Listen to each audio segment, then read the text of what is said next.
photo. Well, Go USAWatch This offers movie recommendations inspired by new releases or premieres, or occasionally our own inscrutable whims. This week, as the galaxy's most popular smuggler returns to the big screen in Solo, a Star Wars story, we're taking a look at some of our favorite movies about charismatic crooks and cons. Drug War 2012. One of the first images you see in Drug War is a plastic bottle full of what you have to assume is human urine.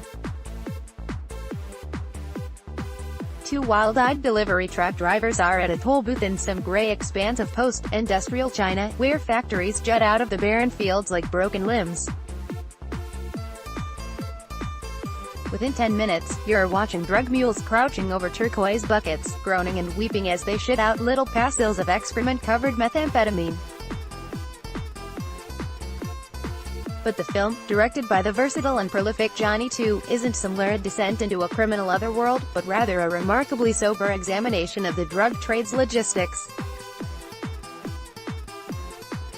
Everyone's moving something in drug war. Bodies are just another vessel, albeit a uniquely volatile one.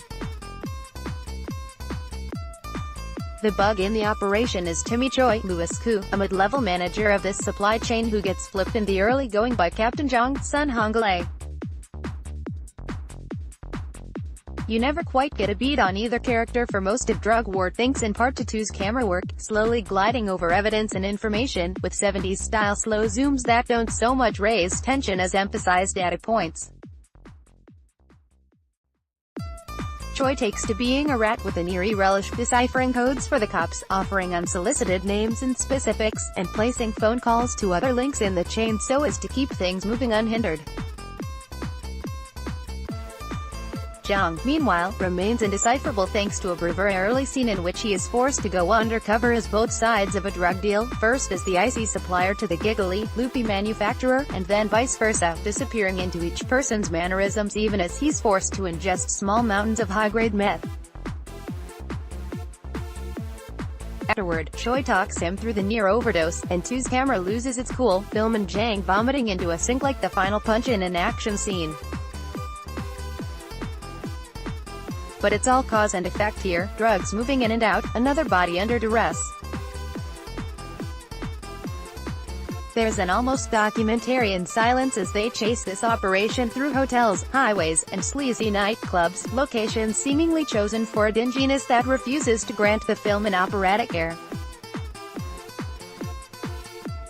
2, working with regular cinematographer Cheng Tzu-kyung, finds a tough visual poetry in these spaces, especially a seaside port full of flapping tarps, face-masked fishmongers, and endless steel masts forming a latticework against the sky.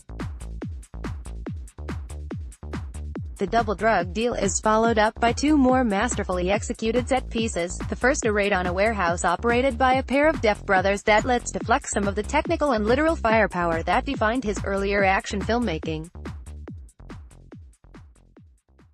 Even as charges are detonated and sirens blare, one brother remains blissfully unaware, because he is, where else, on the toilet. I won't reveal the button-pushing location of the final set piece, but it's yet another tactical, geographical choice in a film obsessed with them, and one that reveals with finality the true character of the movie's enigmatic leads.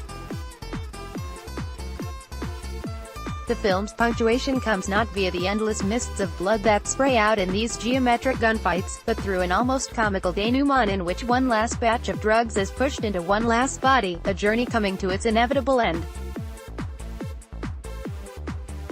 Availability: Drug War is available to rent or buy through all the major streaming sites.